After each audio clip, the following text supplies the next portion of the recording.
on that cheery note. Yes, I thought it was a bit...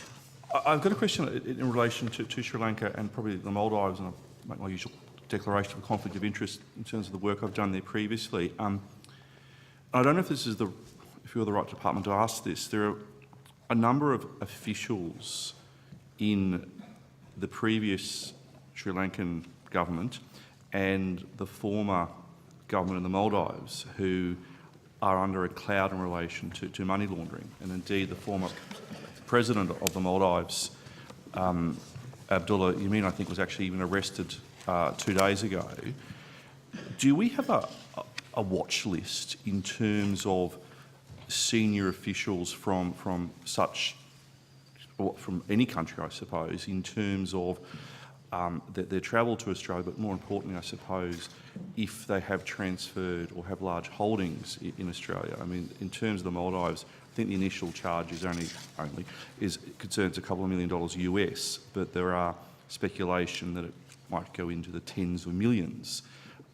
Is that something we keep a watch on in terms of broadly around the world, but in particular those two countries in relation to the former regime, the former government of Rajapaksa in Sri Lanka and the previous government in the Maldives? In relation to, thank you, Senator. In relation to those particular cases, I'm not aware of any action that has been triggered on the part of our authorities. We would be concerned if Australia was being used for purposes of,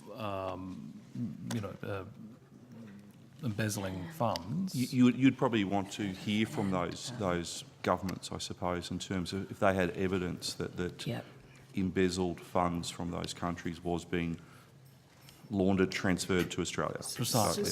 Senator, there's a great deal of international cooperation through a number of avenues, not the least of which is the Financial Action Task Force, the FATF, as it is known, on these issues, and Australia is an active participant in this area.